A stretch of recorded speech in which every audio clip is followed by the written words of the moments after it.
mi-journal, Geneviève Bognon. Madame, Messieurs, bonjour et bienvenue dans le journal de la mi-journée. Les choses se précisent pour l'élection des conseillers municipaux. La Commission électorale nationale indépendante CENI a commencé hier à installer les membres de CELI. Elle fixe du 16 au 27 mai la date de dépôt des candidatures. L'Union syndicale des magistrats du Togo, USIMAT, cherche des voies et moyens en vue de redorer l'image du corps judiciaire. Les membres du syndicat étaient hier en assemblée générale extraordinaire à Lomé. Et puis, crise socio-politique au Bénin, des intellectuels du pays adressent une lettre ouverte au président Patrice Talon. Il exige l'invalidation des résultats du dernier scrutin et l'organisation de nouvelles législatives.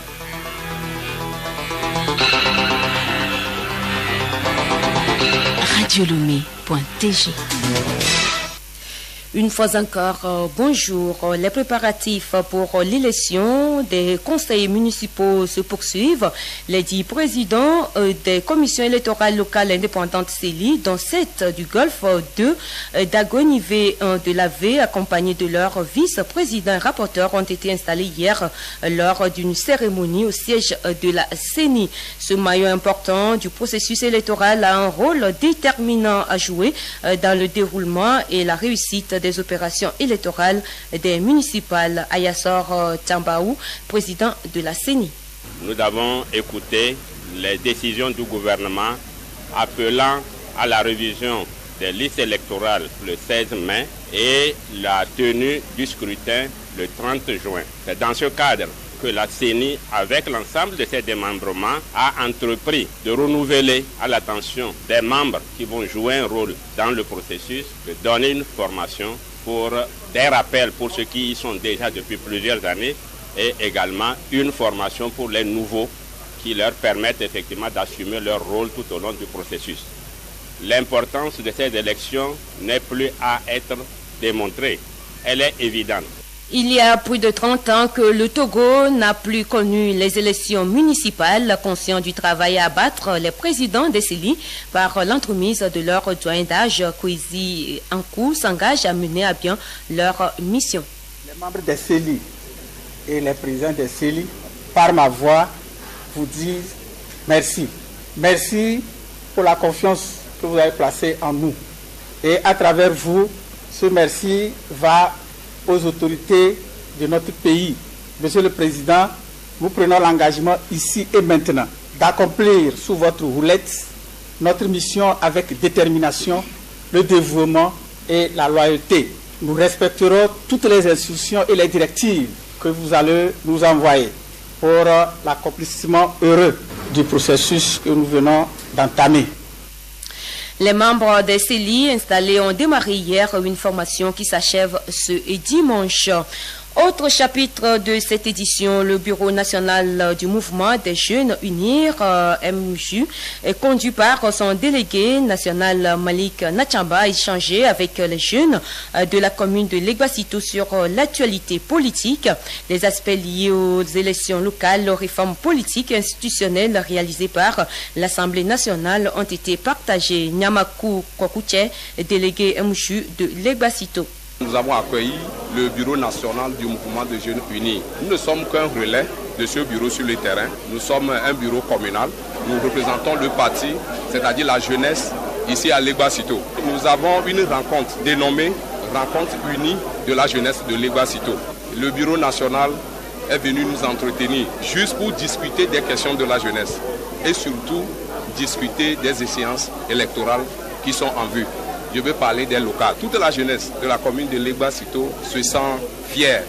L'adjoint au délégué national, Madame le secrétaire d'État, Assi Mazamaïso, a échangé avec les jeunes sur différents points politiques. Les rencontres unies, c'est pour informer les jeunes à la base, surtout des actualités du pays et recueillir aussi leurs avis et doléances pour transmettre ça aux autorités les plus autorisées du parti. Le message phare tourne autour des réformes et des élections locales à venir. Nous attendons l'appui de la base, surtout de la jeunesse unie, pour nous accompagner et aussi mobiliser les populations pour que ces élections soient aussi une réussite comme les élections législatives.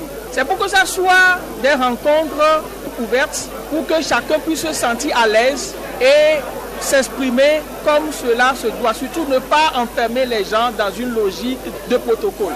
Je le disais en titre, l'Union syndicale des magistrats du Togo, CIMAT, a tenu hier son assemblée générale extraordinaire à Lomé. Cette journée pour les magistrats leur a permis de plancher sur la question de l'indépendance du juge et sur la nécessité de l'ordre public. Il s'agit de redorer l'image du corps judiciaire afin de redonner confiance aux justiciables. Beketi Adamou, président de l'ICIMAT. La sécurité judiciaire n'est pas très bien garantie. C'est cela qui fait que le justiciable aujourd'hui semble perdre confiance. L'indépendance est garantie par la Constitution. Mais le juge lui-même doit créer son indépendance, doit se départir d'un certain nombre de situations pour se mettre à la hauteur dans sa tâche. Il y en a qui ne font pas le travail comme il se doit. C'est tout le problème. Ce n'est pas tout le monde. Si on compte 10, on trouvera quand même une brebis galeuse. La source de ces mots peut être liée aux conditions de vie et de travail des magistrats. Balizi Lidaoué, juge au tribunal de Lomé. Si vous sillonnez un peu le pays, vous verrez que les locaux des juridictions sont carrément des locaux coloniaux. C'est des petites cases. Parfois, il pleut. Certains fonctionnaires du service public ont du mal à travailler. Il y a des juridictions qui n'ont pas de prison. Les magistrats sont obligés de se déplacer sur de longues distances pour aller instruire les dossiers. Il n'y a pas de matériel roulant.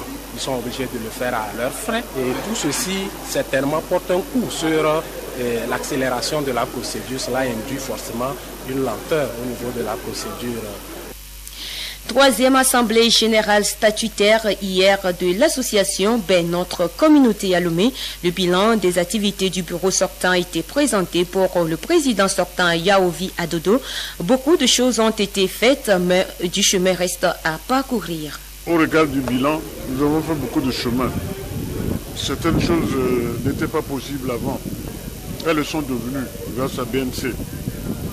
Nous allons poursuivre dans cette direction.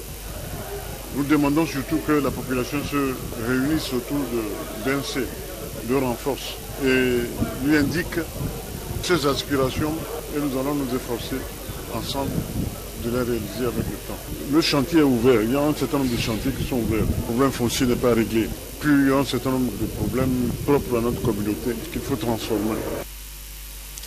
Après la révision des statuts, un nouveau bureau a été mis sur pied pour un mandat de 3 ans. C'est communiqué pour poursuivre cette édition. La 6e séance plénière de la première session ordinaire de l'année s'ouvre le mardi 14 mai 2019. À cet effet, la présidente de l'Assemblée nationale informe les honorables députés que cette session débute à 9h au siège du Parlement à Lomé.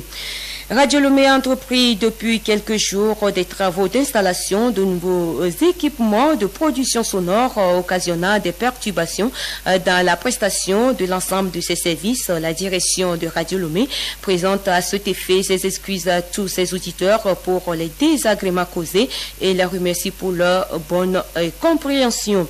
La direction générale de la compagnie énergie électrique du Togo souhaitait informer son aimable clientèle qu'en raison des travaux sur les ouvrages électriques de la CEB le dimanche 12 mai 2019 de 6h à 10h, la fourniture de l'énergie électrique connaîtra des perturbations dans les villes de Lomé, Thiévié et leurs environs. La société rassure sa clientèle que la situation redeviendra normale dès la fin des travaux. La direction générale présente ses excuses à la clientèle et la remercie pour sa bonne compréhension. De l'humour pour clôturer les festivités de l'édition 2019 de la Semaine de l'Europe. Les 6 humoristes internationaux annoncés ont répondu présents. Ils ont émerveillé le public. Gabriel Aïna. La dernière fois, je jouais au Bénin. Dès que j'ai commencé à cracher les Béninois, mon genou gauche a commencé à me faire mal. Du fou rire, c'était la promesse des organisateurs de la soirée et il y en a eu effectivement. Le public qui a fait massivement le déplacement de Canal Olympia Godopé a eu droit à un spectacle digne de ce nom. Professeur Rabaoui du Togo, Gustave Parking et Sandrine Saroche de la France, l'Ivaro-Marocain Wallace, le Guinéen Oumar Mané et Valérie Ndongo du Cameroun étaient tous présents. Les deux derniers humoristes se prononcent sur leurs prestations. J'ai passé une très bonne soirée. Mon passage en plein air, c'était un peu compliqué les 5 premières minutes et puis les 15 minutes après, ça a été super génial et la fin était magnifique. J'ai découvert le public togolais et je suis très content d'avoir vécu cette expérience. Là, on a fait des connexions de plusieurs sketchs pour faire plaisir parce que le but final, c'est ça.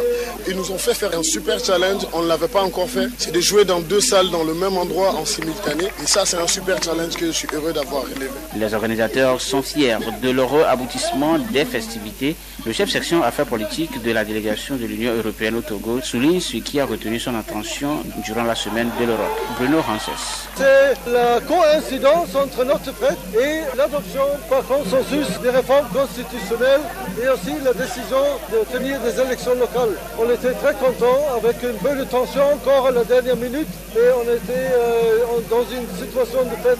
Peut-être on va faire une deuxième édition l'année prochaine. La semaine de l'Europe a été organisée par la délégation de l'Union européenne au Togo et le groupe des ambassadeurs francophones.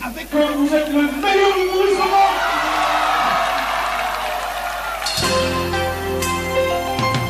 Le journal Geneviève Bonny. À l'étranger, le gouvernement mauritanien a approuvé jeudi en Conseil des ministres un projet de loi qui amende la loi électorale relative au vote des forces armées et de sécurité pour répondre ainsi favorablement à une vieille doléance de l'opposition. Le rendez-vous est donc pris le 22 juin prochain pour l'ensemble du corps électoral lors de l'élection présidentielle. Plus de la moitié de la soixantaine de morts dans un naufrage au large de la Tunisie venant du Bangladesh ont indiqué les autorités, les humanitaires. Comment expliquer cette présence de Bangladesh sur cette route méditerranéenne des migrants? Une réunion de l'opposante rwandaise Victoire Ingabire a été perturbée hier dans l'est du pays, dans le district de Kirire. C'est la première fois qu'un tel incident se produit depuis la libération le 15 septembre dernier de la présidente du parti FDU. L'enlèvement de 2 touristes français dans le parc béninois de la Bendjari a coûté la vie à leur guide local Fiacre Briti. La présidence de la République lui a rendu hommage. Ses collègues et amis saluent sa mémoire, mais désormais ils vivent aussi dans la crainte que de tels événements se reproduisent. Et restons toujours au Bénin pour dire qu'une cinquantaine d'intellectuels presse Patrice Talon d'invalider les résultats du dernier scrutin. Dans un appel de la communauté scientifique, ces intellectuels béninois et étrangers demandent au président d'organiser de nouvelles législatives. Amara Moussa. Dans leurs lettres, ces professeurs, philosophes, anthropologues, historiens ou encore écrivains reviennent sur la richesse historique et culturelle du Bénin et sur sa stabilité démocratique avant d'insister sur leur inquiétude suite aux derniers événements. Il faut réagir avant que le pire ne se produise, estiment ces hommes et femmes de sciences et de culture. Ils s'adressent donc au chef de l'État pour qu'il invalide courageusement les résultats de ces élections si fortement contestées.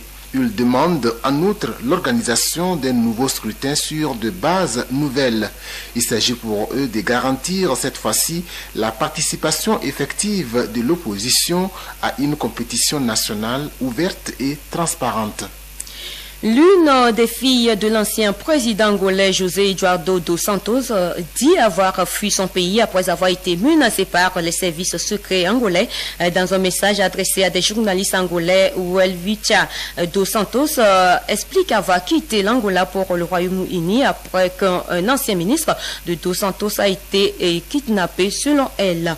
Les attaques terroristes du 11 septembre 2001 ont fait près de 3000 morts aux États-Unis. 18 ans après, elle continue encore de tuer des dizaines de milliers de personnes, souffrent de maladies directement imputables à ce tragique événement.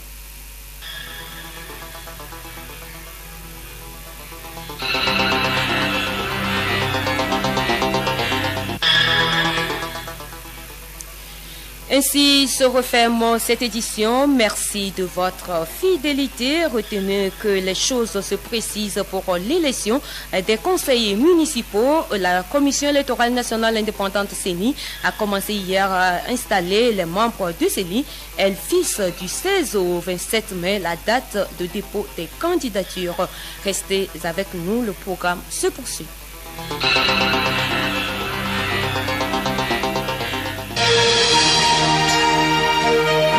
Radio Lomé, boîte postale 434, email radiolomé@radiolomé.tg. radiolomé.tg